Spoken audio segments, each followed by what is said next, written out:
said, that was not my decision. That was somebody else's decision. That wasn't on me. I ain't want to do that. That was somebody else's decision. She was also quoted as saying, it's really hard when you're... Stephanie White just orchestrated one of the most baffling, most catastrophic coaching decisions in recent WNBA memory. And Caitlin Clark, the face of the Indiana Fever and the most important player in this league, went on the record to blast her for it. After a brutal 106-92 loss, Clark told the Indy Star and ESPN that the constant substitution pattern, pulling her off the floor every 2 to 3 minutes like she was some rookie in garbage time, was not her decision. Not her plan. Somebody else made that call, and she made it crystal clear she hated every second of it. For 2.5 weeks, Caitlin Clark has been sidelined with a back injury. She came back ready to compete, ready to carry this franchise, and Stephanie White, the Indiana Fever coaching staff, and the entire Brain Trust decided the best way to manage her return was to destroy any chance she had of finding rhythm, finding flow, or playing actual basketball. This was not player management. This was sabotage. Welcome back. This is Baller's Vision, and today we are documenting the exact moment Caitlin Clark stopped being polite and started holding her coaching staff accountable for one of the most disrespectful, most short-sighted game plans we have seen all season. Before we get into what Caitlin Clark said on the record, and trust me, you need to hear her exact words, I need you to understand the context that every mainstream outlet is skipping over. This was not just a bad game. This was not just a rough shooting night. This was a deliberate, calculated decision by the Indiana Fever coaching staff to treat their franchise player like she was made of glass. Like she could not be trusted to know her own body, and like winning the game was somehow less important than whatever antiquated risk-averse nonsense they had written on a whiteboard in the locker room. Caitlin Clark played a total of 3 minutes and 25 seconds in the first quarter. Then she sat. She came back for 3 minutes and 8 seconds in the second quarter. Then she sat again, 2.5 minutes in the third quarter, 3 minutes and 17 seconds in the fourth. Every single time she checked in, she had just enough time to touch the ball once, maybe twice, before Stephanie White was waving her back to the bench like she was managing a scrimmage. And the entire time, Caitlin Clark was sitting on that bench, riding an exercise bike, wearing a heat therapy pad on her back, trying to stay warm because the coaching staff had decided that keeping her body temperature regulated was more important than letting her actually play basketball. Let me be entirely clear with you. This is not how you bring back a star player. This is not how you manage a minutes restriction. This is how you guarantee failure.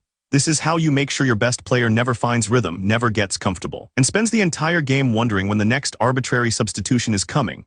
And Caitlin Clark, to her credit, did not stay silent. She did not nod along and give the media some polite, deferential answer about trusting the process. She went on the record with Chloe Peterson at the Indy Star and told the truth.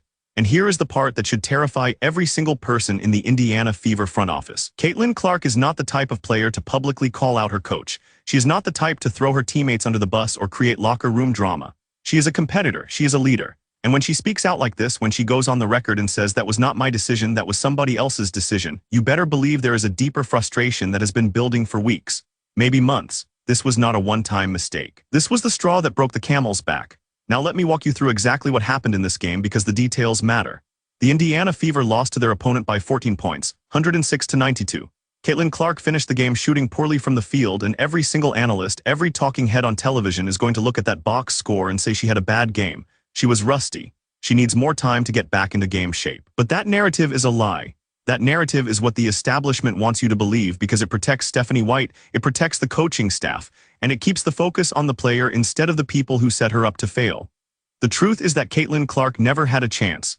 You cannot play elite basketball when you are being pulled off the floor every 2.5 minutes. You cannot find rhythm when you spend more time on an exercise bike than you do in the actual game. You cannot get a feel for the defense, for the pace, for the flow of the game when your coach is treating you like a piece of equipment that needs to be rotated in and out on a timer. And Caitlin Clark said it herself. Let me read you the exact quote from the Indy Star article, because this is the part that nobody on television is going to play for you. When asked about the substitution pattern, Caitlin Clark said, and I am quoting directly, "That was not my decision. That was somebody else's decision." She did not say we. She did not say the team. She said somebody else. That is a player distancing herself from a coaching decision. That is a player saying on the record that she did not agree with what was happening. And then she went further. She said, it's really hard when you're playing 3 minutes, sub out 3 minutes. 3 minutes, then you're on the bench. It's really, really hard to get into a flow. For the most part, I got good looks. Some of them went, some of them didn't. I probably didn't get to have a feel for the game as I usually do. It's just really, really hard for me to play in that scenario. 3 minutes, sub out 3 minutes, sub out 3 minutes. That is not basketball. That is a science experiment. And Caitlin Clark, the most competitive player in this league, is telling you that it destroyed any chance she had to play her game. But here is the part that should make your blood boil. Caitlin Clark also said, and this is critical, I didn't even feel very winded. She told the trainers after the game that her body felt great. She was not tired. She was not out of breath. She was not struggling physically. After the game, that it stinks we didn't win and we didn't play very well, but I'll take it as a win how my body feels and how I really felt out there. I didn't even feel very winded. Caitlin Clark is saying, yo, I wasn't even tired. Like, I'm not tired. I'm not out of... The entire justification for this ridiculous substitution pattern was that Caitlin Clark needed to be eased back in, that her body needed time to adjust, that they could not risk pushing her too hard after 2.5 weeks off. And Caitlin Clark is standing there on the record telling you that she felt fine, that she could have played more, that the only thing stopping her from being effective was the coaching staff pulling her off the floor every time she started to get warm. Now, before I show you the clip where Caitlin Clark says this with her own voice, because you need to hear the frustration in her tone, let me tell you what Stephanie White said after the game, because the contrast is absolutely staggering. Stephanie White told the media, anytime you miss a couple of weeks, it's going to take time to get acclimated. It's going to take time to build endurance. Build endurance. Stephanie White is talking about building endurance. Caitlin Clark just told you she was not even tired. Do you see the problem here? The coach and the player are not on the same page, not even close. Stephanie White is operating under some outdated risk-averse philosophy that treats Caitlin Clark like she is fragile, like she cannot be trusted to manage her own body. And Caitlin Clark is standing there saying, I was fine, I could have played more, you did not let me. That is not a coaching staff protecting their star player. That is a coaching staff that does not trust their star player.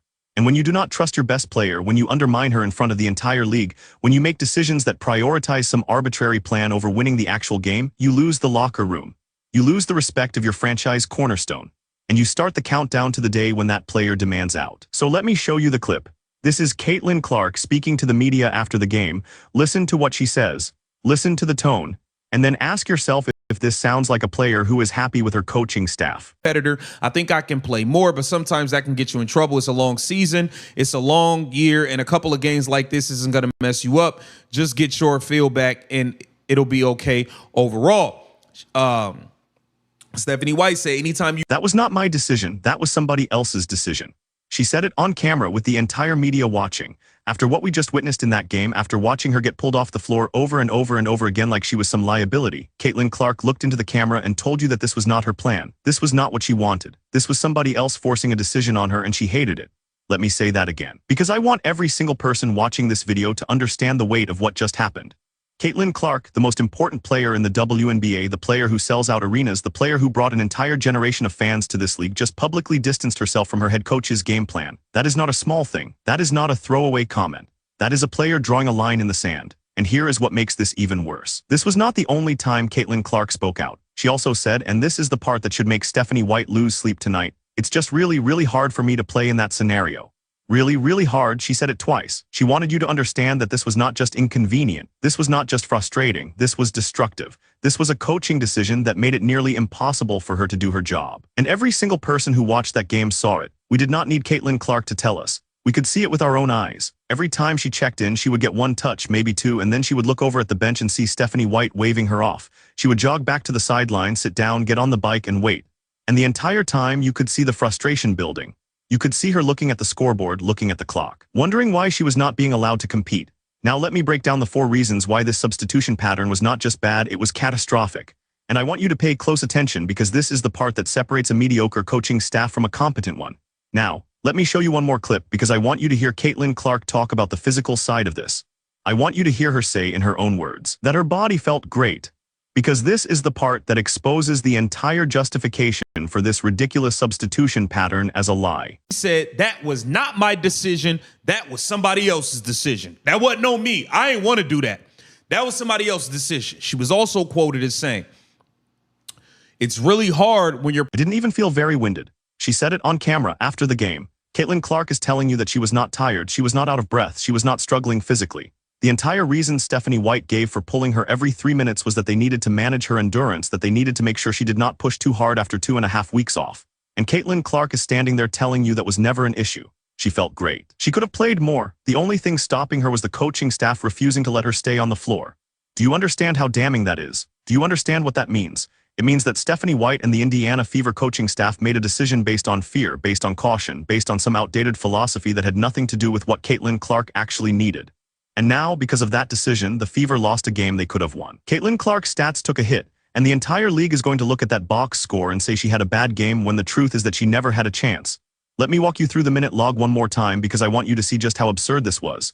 First quarter, Caitlin Clark played 3 minutes and 25 seconds, then she came out. Second quarter, 3 minutes and 8 seconds, then she came out. Third quarter, 2.5 minutes. 2.5, that is not even a full TV timeout, then she came out again. Fourth quarter, 3 minutes and 17 seconds. Add it all up and Caitlin Clark played less than 13 minutes in a game where her team was getting blown out. Less than 13 minutes for the face of the franchise, for the player who is supposed to be carrying this team to the playoffs. And the entire time, Stephanie White is standing on the sideline watching the score get out of hand. And she still refused to let Caitlin Clark play. That is not coaching. That is stubbornness. That is ego. That is a coach who is more interested in proving that her plan was right than in winning the actual game. And here is the part that should make every Indiana Fever fan furious. If this was the plan, if the coaching staff genuinely believed that Caitlin Clark could only handle 3-minute spurts, then they should not have played her at all. They should have held her out for one more game. They should have let her get another week of practice, another week of conditioning, and then brought her back when she could actually play real minutes. But instead they put her in the game, they set her up to fail, and then they acted surprised when she could not find rhythm. That is not player management. That is sabotage. That is setting someone up for failure. Make no mistake about it.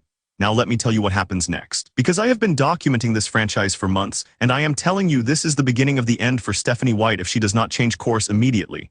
Let me stake 5 predictions right now, and I want every single person watching this video to save this timestamp. Come back in 2 weeks, come back in a month, and tell me if I was wrong.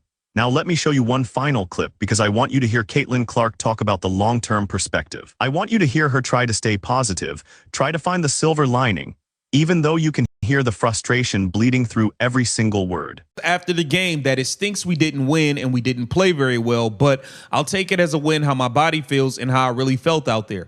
I didn't even feel very winded. Caitlin Clark is saying, yo, I wasn't even tired. Like, I'm not tired. I'm not out of... It's a long season. It's a long year. A couple of games like this isn't going to mess you up.